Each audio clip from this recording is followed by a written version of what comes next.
Hello, I'm Bob Weeks for Wichita Liberty TV, your weekly source for news, analysis, and commentary about Wichita, Kansas government and public affairs. We're broadcast on KGPT Channel 26.1, also its companion website, kgpt26.com. Some of you may know me for my blog. That's the Voice for Liberty on the internet at wichitaliberty.org. There the motto is individual liberty, limited government, and free markets in Wichita and Kansas. So I cover things that may not be covered by other news media in Wichita and Kansas, or if we do cover the same news, I'll do it from the perspective of economic freedom, limited government, and individual liberty, because these are the things that are important, and these are the things that we find so often under attack by our governments, be it at the federal, state, or local level. So please visit wichitaliberty.org. You can subscribe to the email newsletter I send 2 or 3 times a week. You can like the Voice for Liberty on Facebook. Follow me on Twitter. And if you want to contact me, my email address is easy to remember, bob.weeks@gmail.com. Well, have you ever driven by these attractive apartment buildings on South Market Street in downtown Wichita? And there's a similar building nearby on Main Street, too. And not long ago, the city thought these buildings were gems worthy of historic preservation. A company applied for financial assistance from the government in the form of tax credits to rehabilitate them into usable apartments. And the Wichita City Council authorized industrial revenue bonds to help pay for the project. But in less than 2 years, the tune has changed. The redevelopment plans went off track in some way. And this week, the Wichita City Council decided that 3 historic buildings in downtown Wichita are no longer worthy of preservation. The council reversed a decision by the Historic Preservation Board and now will allow the property owner to proceed with the demolition of these 3, I guess we have to say, formerly historic buildings in the south of downtown Wichita. The impetus for the demolition is a request by the new property owners who also own the nearby Waterwalk development. Now, for those who believe in property rights, and I hope you do, if the owner of a building wants to tear it down, that is their right. The owners should not have to ask anyone's permission. The owners should not have to overcome regulations created by busybodies who claim rights to property based on their assertion that they know what is the best use of other people's property. This is what respect for property rights tells us. But the Wichita City Council does not feel that way. Council members feel that they are the best judges of what should be done with a particular piece of property. So it was a little strange to see the council consent to the request of these developers. Now, you probably are familiar with the Waterwalk development just south of the downtown library. It has received many millions of taxpayer subsidy, over 40 million so far, with more likely to come. And the development has produced very little benefit so far. Even the editorial board of the Wichita Eagle can see that. And when the Eagle editorial board is critical of a downtown project, well, you know there's something really wrong. So I was surprised that the council was not skeptical of the judgment of the property owners given the track record of Waterwalk. But all council members except Janet Miller voted in favor of overturning the decision of the Historic Preservation Board and authorizing the demolition. James Clendenin of District 3 did not vote. So the city flip-flopped on its attitude towards the preservation of these historic properties. Well, I guess we really have to say formerly historic properties. And this is not the only flip-flop lately. You may recall that in December, the Wichita City Council voted to include driver's permits for undocumented workers in its legislative agenda. The item as presented to council members read, "Recommend The Wichita City Council supports legislation that provides a driver's permit to undocumented workers for the sole purpose of obtaining vehicle insurance for work-related transportation. In his remarks, as memorialized in the meeting minutes, Mayor Coral Brewer said he has given this a lot of thought, and he is the one who asked for it because he believes it is the right thing to do. And this measure passed by a vote of 4-3, with Councilmember Jeff Bluebaugh, he represents District 4, South and Southwest Wichita. He voted along with the council's progressive members. Now remember, this was a vote that expressed the city's feelings on this manner to the Kansas Legislature. The City Council does not have the power to issue these driver's permits without a change in state law. Now, no matter what one believes about our immigration laws, it is illegal for undocumented workers to hold jobs.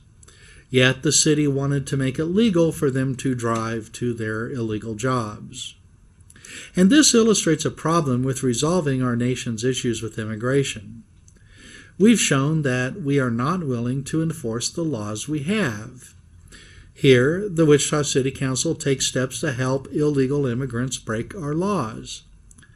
Why do we expect people to respect and obey our immigration laws when we do things like this? Well, here's where the flip-flop came in.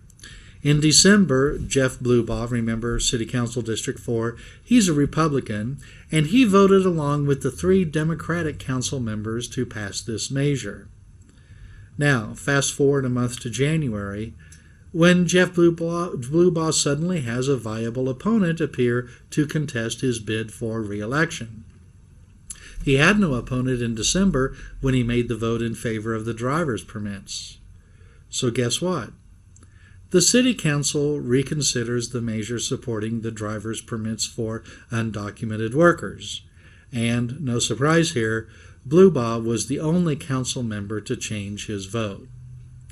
Now, there was a lot of high-sounding rhetoric and reasoning explaining the change of heart. But to me, the Bluebaugh backup was electoral politics, pure and simple. And before I finish with Wichita City issues, during the campaign for the 1 cent per dollar sales tax that Wichita voters rejected in November, a city document promised that if the tax passed, the process will be transparent, with reports posted online explaining expenditures and expected outcomes. We're talking about economic development efforts. And the Yes Wichita campaign, that's the group that campaigned for the sales tax, that group promised reports will be measured and reported publicly. Well, these are good ideas. The city, county, and state, yes, they should do these things. And these are good things to do even though the sales tax did not pass. But the city of Wichita has not done these things, not yet anyway. And it's not like the communication staffs of our local governments are overwhelmed and have no time to provide this type of information. The county's communications director starts each commission meeting with some sort of trivia contest or other prelude that contributes nothing except the waste of time. And during the sales tax campaign, Wichita City communications staff had time to prepare news releases with titles like City to Compete in Chili Cook-Off and Jerry Seinfeld Returns to Century 2. Well, a cynical person might conclude that the possibility of transparency was dangled only to get people to vote for the sales tax, not as a governing principle. At least, that's what I think.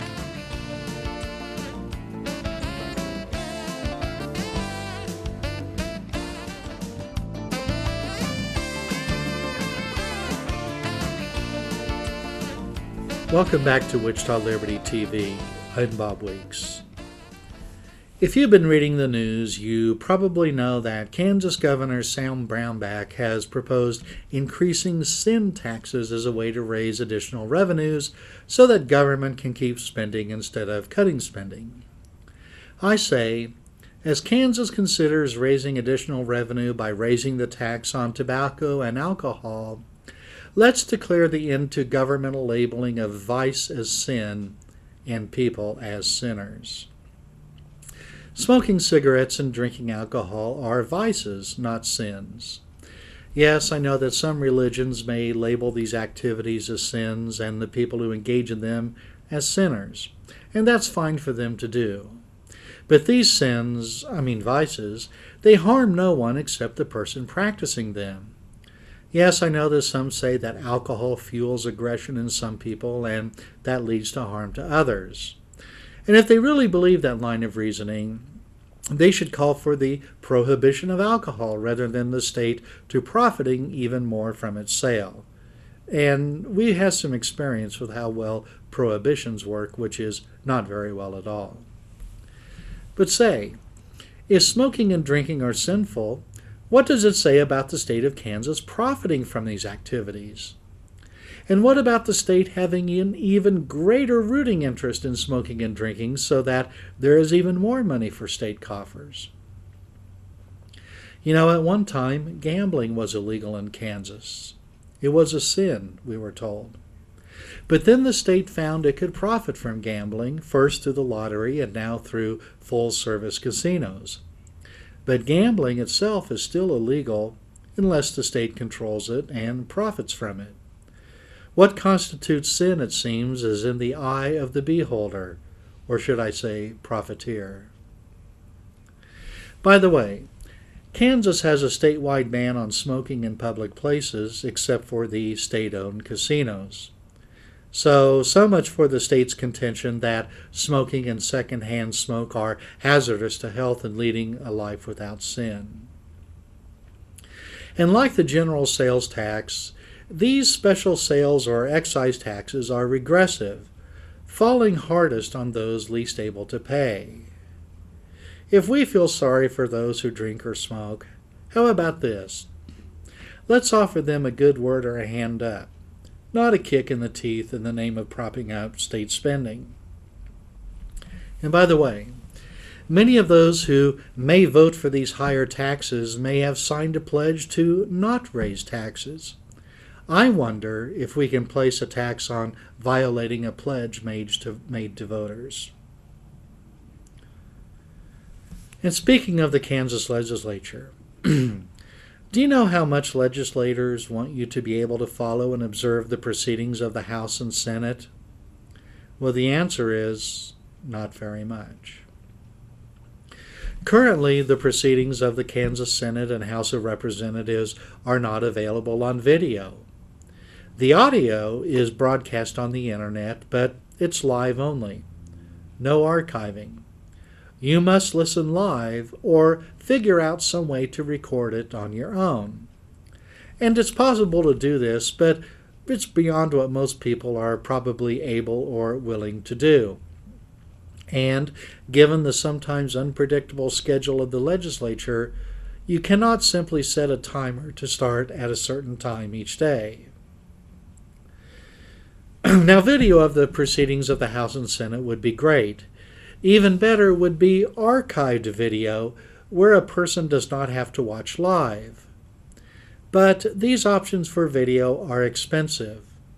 I think the expenditure would be worthwhile, but there does not seem to be much desire to spend on this matter. But for $8 per month, the legislature could make its audio proceedings available to listen to at any time. For $8 per month, at least one podcast hosting company offers an unlimited plan, unlimited storage, and unlimited bandwidth. This is just what is needed. And since the audio of the proceedings of the House and Senate is already broadcast on the internet, it must pass through a computer somewhere. That computer could also be recording the audio. Once recorded, the process of uploading the audio to the podcast host is a trivial procedure. But neither Kansas Legislative Chamber records their proceedings, according to the Secretary of the Senate and the Chief Clerk of the House. I know because I asked. Recordings of sessions are not available because they are not made. There was some debate about this recently in the House of Representatives, and you would not believe what some members said in debate. Representative Dan Hawkins, he represents West Wichita, he said they already have transparency because there's streaming audio of the chamber. Now remember, streaming means a live broadcast, not something that you can listen to or view at any time. Well, how do I know Dan Hawkins said that? Well, there are several reporters and members who use the internet service Twitter prolifically. And based on this tweet by Stephen Caranda of Kansas Public Radio, we know the attitude of Representative Dan Hawkins of Wichita is disrespectful to Kansans who want to follow their legislature. It would be so simple to record audio of the Kansas House and Senate and make it available for anyone to listen to at any time. It is almost without cost, and it would have great benefit. But the Kansas Legislature does not do this. Soon, the legislature will probably spend time debating whether to make the channel catfish the state fish of Kansas. Our legislators can do that, but they cannot spend $8 a month so that you can have podcasts of their proceedings. This is how much your legislative leaders respect you. This is how much they want you to know. I also have to let you know that the Kansas Legislature's concern for your ability to follow the legislature is, well, it's worse than this. Because despite having a website with the capability, only about 1/3 of standing committees in the Kansas Legislature are providing written testimony online. Now, if you testify before a committee of the Kansas Legislature, I believe that all committees now require you to provide your testimony in electronic form like PDF or Microsoft Word. And sometimes testimony is given by writing only with no corresponding oral testimony. These electronic documents could be placed online before the committee hearing. Then anyone with a computer, tablet, or smartphone could have these documents available to them. This would be extremely useful for those who attend hearings. Often there is only a limited number of printed copies of testimony available, and not everyone gets a copy. Plus, with the testimony online, anyone could access these documents at any time. Of note, many organizations that regularly testify before the legislature, they may make their testimony available on their own websites. Examples include the Kansas Association of School Boards and the Kansas Policy Institute. Publishing testimony online would be an easy matter to accomplish and would be a great help to those following the legislature. It would cost very little or nothing. Some committees, about 1/3, already do this. Why don't the others?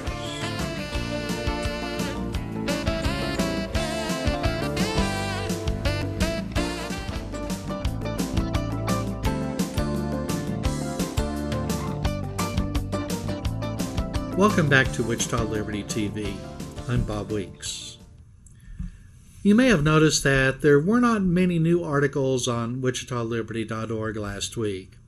That's because I traveled to Washington, D.C. to attend a conference on school choice. There are many things I want to share with you, and I'll do so over the coming weeks. But I especially remember visiting a new charter school in southeast Washington in the poorest part of the city. There, the principal refers to her charges as scholars. And I asked her about that. I asked, is using the word scholar just a gimmick, or does it really mean something? Well, she said a student is someone who is enrolled in school. A scholar is someone who is playing an active role in getting an education and making their brain stronger. Wow. Here in Wichita, the public schools call them kids. Scholars, kids. What a difference in attitude. The economist Milton Friedman was an advocate of school choice. He and his wife Rose founded what is now known as the Friedman Foundation for Educational Choice, which advocates for school choice programs. Following are several short videos where Dr. Friedman talks about school choice and its importance.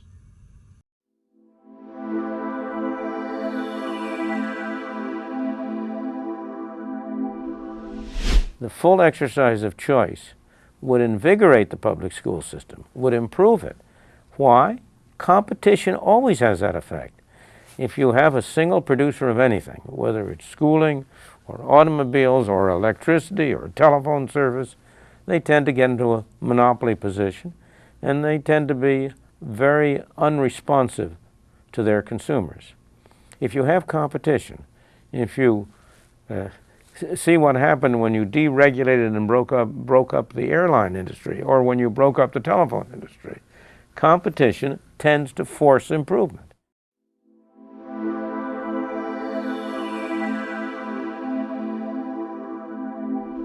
The thing that interests me are the defenders of the public school system who are afraid to subject it to competition. They say you're going to wreck the public school. They say the public school system is doing a fine job. Well, if they really believe that, why should they be afraid of competition? Why don't they say, come on, compete, set up your private schools, and we'll show you that we can do better than you can.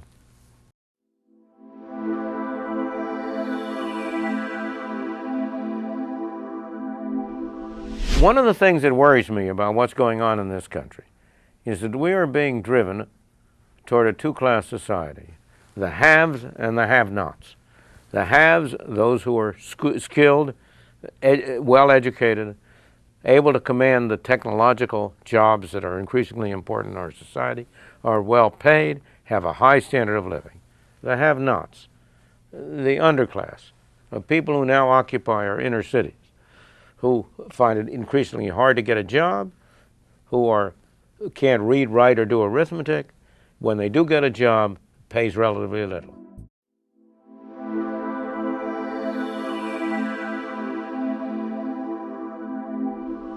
I view a revised educational system, an improved educational system, a voucher system, as the most promising development that could ameliorate this situation and eliminate that gap. Not eliminate, but moderate, lessen that gap.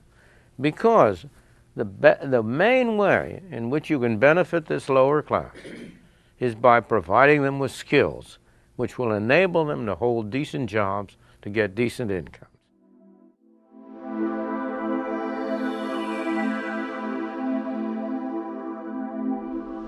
The key point is that the money is strapped to the back of the child. It doesn't go to the school, but is strapped to the back of the child, and the parent decides how that money shall be spent. Parents at all income levels of all kinds have been paying taxes to support schools. Why shouldn't parents of all income classes, of all religions, receive their share of the educational expenses?